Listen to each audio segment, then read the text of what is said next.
It has been so wet and cold and windy around here. We're really lucky that the chicken butcherings were actually better during the cold, wet weather because there were no flies. It was nice and cool. We didn't get hot, the chickens didn't get hot, the ice barely melted.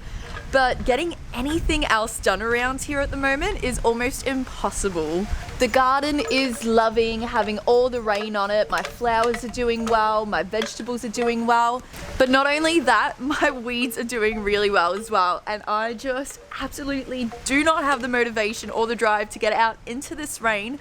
Like, it's freezing. It doesn't feel like summer at all. I'm contemplating putting the fire on and just enjoying a really cozy day at home today, because I do not want to be out in this today.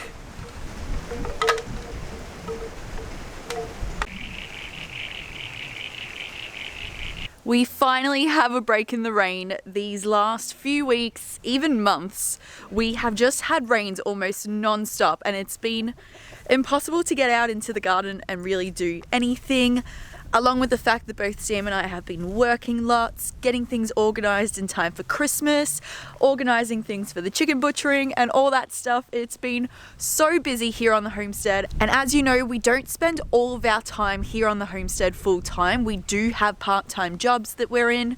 We've got other responsibilities. We need to make sure that we're looking after ourselves, socializing, all those kinds of things. So it means that a lot of these things that are on the homestead that aren't a huge priority, like animals, tend to be forgotten about or just not maintained. And you can see that the rains we've just had actually knocked down this black table, threw it onto my garden. It landed flat onto my garden, squashed my beans, my teepee, everything. So yeah, need to fix that, need to harvest my potatoes, need to harvest some beans. There's actually a lot of fun things to do in the garden at the moment. I'm really excited to harvest a few things. We've got heaps of beans. I've got a cauliflower, which literally feels like it came out of nowhere. I think my onions are just about ready. My carrots were definitely ready. I'll have to show you the ones I've harvested. And I'm noticing here too. Oh, that's so disappointing. I thought for sure this was going to be a really big carrot, but it's just a weird looking one. Ooh, and look, I have a sunflower now too. How pretty is it? Gorgeous. So I want to take you guys around the garden at the moment. I want to show you how everything is settling in, including the native food forest. I want to harvest some of the beans and the other things that are coming to age. Is that the right way to say it?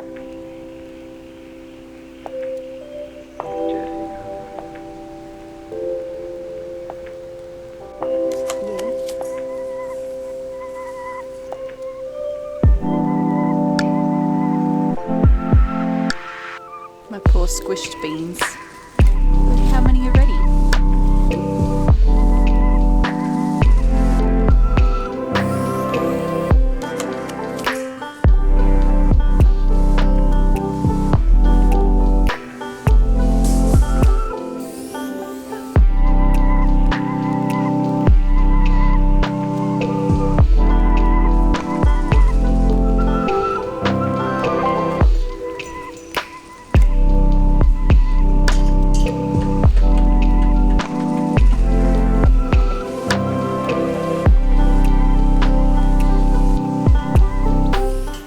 We have so much rubbish around the place as well that really just needs to be tidied up and cleaned up.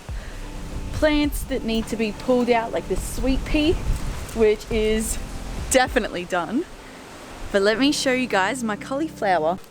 Ooh, it's got a lot of bugs on it. Oh no, I hope it's okay. But it's big. It's huge. Check out the new garden. The beans are starting to produce. The corn's starting to get pretty big. Tomatoes climbing up. So good. Flowers.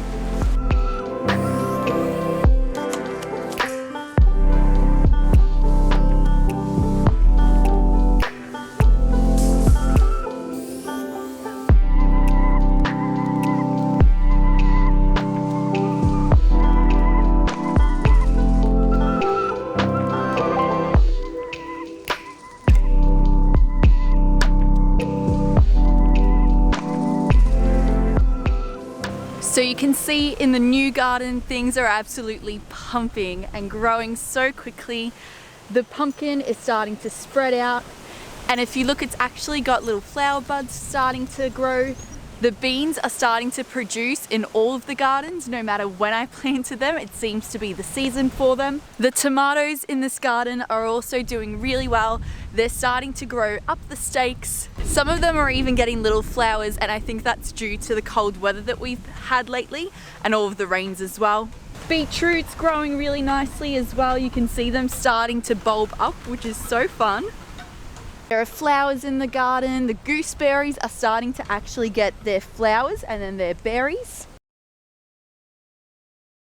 All of the corn beds are growing as well. So as you can see, I use succession planting to plant a few at a time. So I have the bed up there is growing first and will be ready to harvest first. Then the bed down here is growing next. And I think I have little cucumbers planted throughout.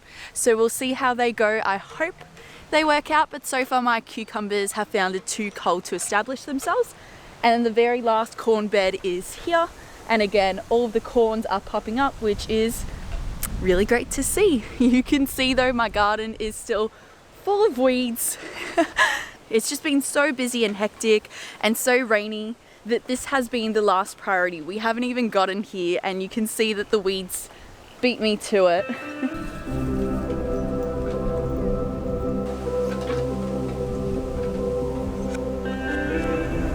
Let's head down to the food forest and I'll show you how things are establishing there. I think last time I left you with this food forest, I had just finished planting it and I tried to beat the rain so that everything could establish itself while we did have all the rains. I think we had over 150 mils of rain. I would be guessing close to 180, I think I've seen around. We've pretty much had flooding events once again around the area, so plenty of rain. It's why everything is so green around here. Definitely cold though. Enough chit chat. I can't help myself. Clearly I haven't talked to you in a while, but let me show you the food forest. Some things like the leeks haven't really established themselves too well, but I'm seeing some new growth. Hey little worms. Hey guys. Other things like the trees are doing well. It looks like the warrigal greens are doing really well here as well. I have realized too that when I did plant all of these trees, I told you some of the varieties as I was planting them. I did share on Instagram all of the plants and their attributes and things about them that I've been learning. If you don't follow us on Instagram, it's another platform where we can share photos, day-to-day experiences through video as well. So it's a really great way to stay connected with us on a daily basis. I do try my best to update it daily, whether it's with a photo or a video. So I'm thinking I might make a video soon dedicated towards actually talking about all of the different varieties and the levels of the food forest, like all of the bush plants, the shrubs, the trees, the tall trees, the short trees, the ground covers, and why I planted things where they are and the benefits of each plant that I picked. But for now, for this video, I think I'll just show you guys what's here, and then I'll make sure if you do want to see that video, let me know and I'll have it made for you.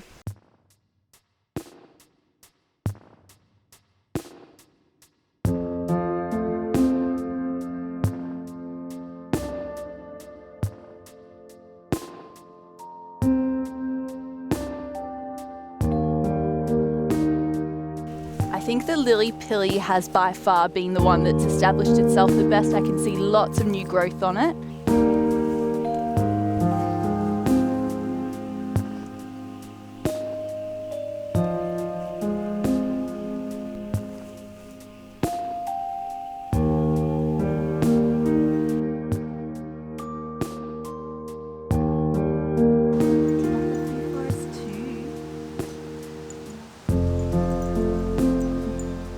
Now I'm noticing the weeds from the food forest are definitely starting to overtake, and they're going to be needed to control because this is just crazy. For some reason, taking photos of my food forest for now is really difficult because of the weeds. There's just so much green going on here that it's really hard to give you guys a perspective of what this is starting to look like. I'm really loving it. I think it definitely needs more wood chips. We need to come through and whippersnip all of these different weeds. They're going to be really great because they will be mulch and hopefully won't overwhelm the native plants with nitrogen, but it will be a nice little ground cover to prevent other weeds from coming through. All right, shall we go for a walk, bud? Let's go, go ahead.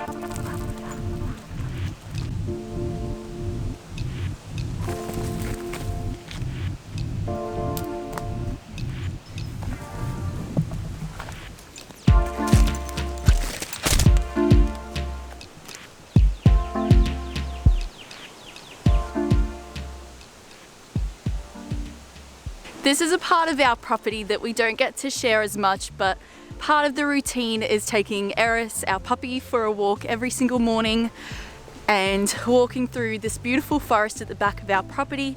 This is also on our way to our sheep chores, so just to see that the sheep are okay, make sure they've got water. You can actually hear them.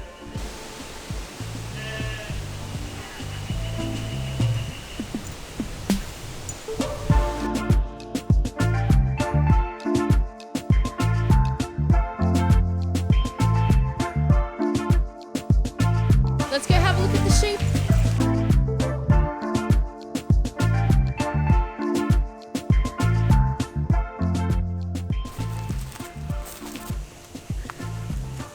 Oh, the fence isn't on. Lucky you didn't get out. Hey. Hey. Hi, Alfie. You're more interested in the camera. They are munching down the grass. They might be ready for a new paddock again soon.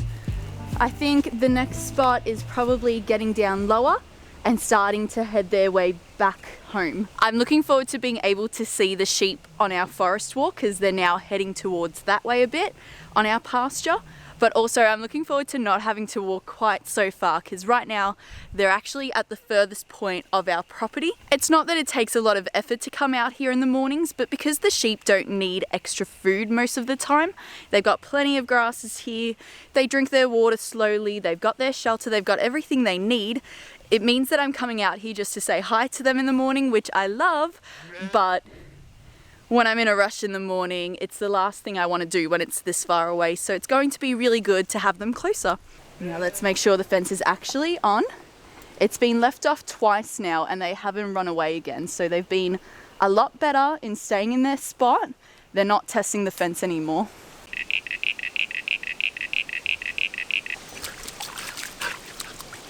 Good, thanks Eris. I shared a video with you guys from the other week and we found 2 swarms in our garden. We think one was ours and we think another was maybe from a neighbor. It was a lot smaller than the last few swarms we've had and there was still lots of bees and activity in these 2 hives. When I finally opened up the hive and actually got into the brood box, there was a puddle of water, you guys, right where the swarm cells were being built. So I think that would have been from one of our rain events and probably didn't leave to very happy bees. Luckily, we didn't have a lot of casualties and I was able to sort it out. And then you saw Sam putting it on a lower base, facing down a little bit so that any water that was developing in there could be drained out easily. Hopefully that's fixed the problem. As far as filling out the space in this hive goes, they're only just starting to get into the top super box, so I don't quite feel like they're running out of space, especially because the new queen, who I finally spotted while doing an inspection with Sam, I think she must have only just done her flight and she's starting to lay hopefully soon because there's absolutely no brood there, but having her there, I think she'll be working very soon. Those guys will need a super box. I'm just waiting for them to get in at the club. The fruit orchard's doing really well. The cherry tree has grown so tall. I want to stand next to them so that you can see just how tall these trees are starting to get now. It was definitely down here when we first got it, so it's growing a lot taller. It's definitely happy in this spot. These are growing well as well. This one looks like I didn't give it a good chop. It's all right. We were getting a bit of leaf curl and I just ended up pulling those off, and the new things that are coming through have been looking really good.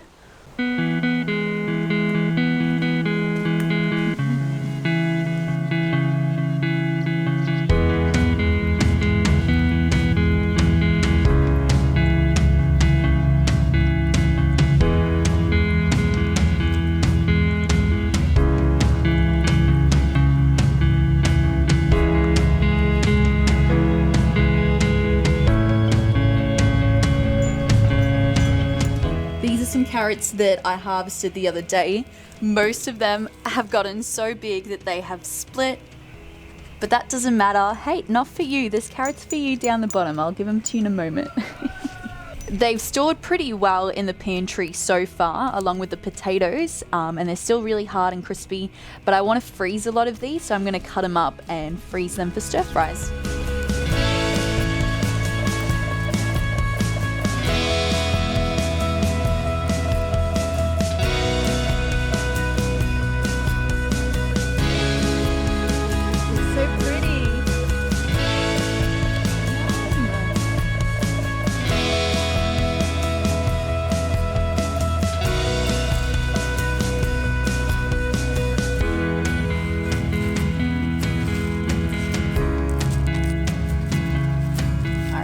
Done as well. I'm gonna take them and dry them.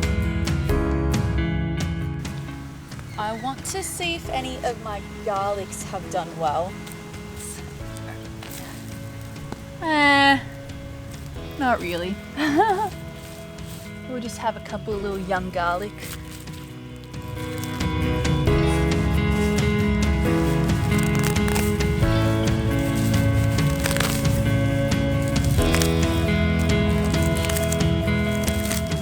See how these potatoes went in the end.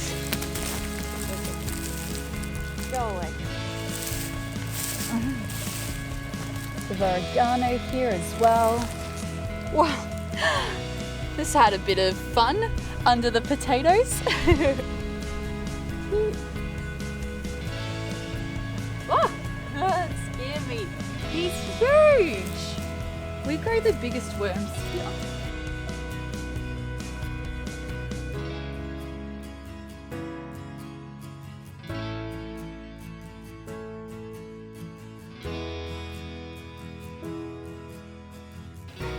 All the little ones I'm going to leave in here, and I'm kind of hoping that they're going to turn into big potatoes one day. Also, the best way I've found to store potatoes so far is just leaving them dirty like this in the pantry. I also realized it's not the potatoes that fluff up the ground, it's the humans as they harvest them. I was hoping for very fluffy ground on its own. So pretty. All right, potatoes all harvested. Look at how many there are. And they are big too, like they're nice sized. Hopefully there's enough left for when my family comes over for Christmas, but I'm so excited. Still undecided of what I want to plant here, but I know at least for now I can put my teepee back up.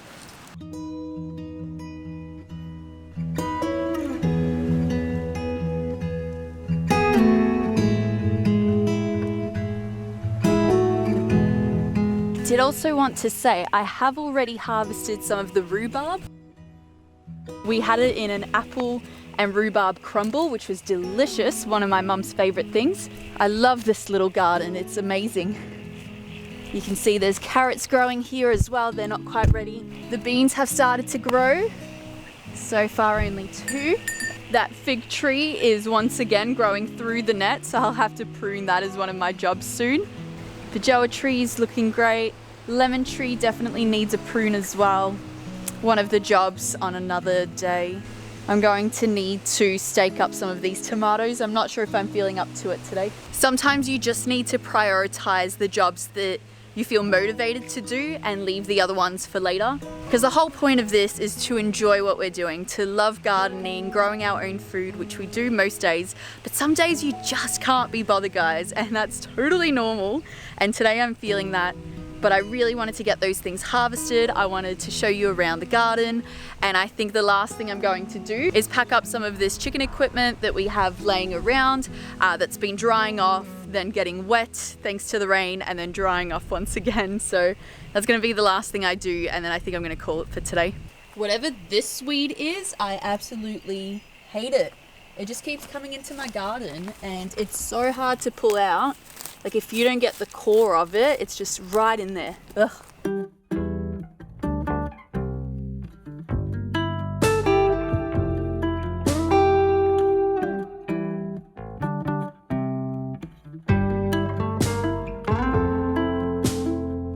I just pulled off some of my green beans as well next to the cauliflower. I almost forgot about them. As far as the snow peas go, I have started pulling them off. I've left these few on so that I can get some seeds from them. And I've tried to, instead of pulling it out of the ground, I'm going to try cut it back to the root and put it down as mulch. So that's been left there. These are the green beans I just harvested. That's really yucky, so I think I'm just gonna cut that back. Hi, bee.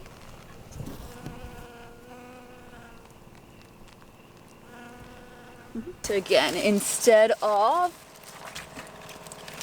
pulling it out, I'm just going to cut back to the root. Look, she's not beautiful, but she's gonna taste good. Bit of bugs. This is so typical of me. I keep saying that I'm done and I keep heading home, and then I look out and I remember there was one more thing that I wanted to do. The last thing I want to do is cut this sweet pea down to the root.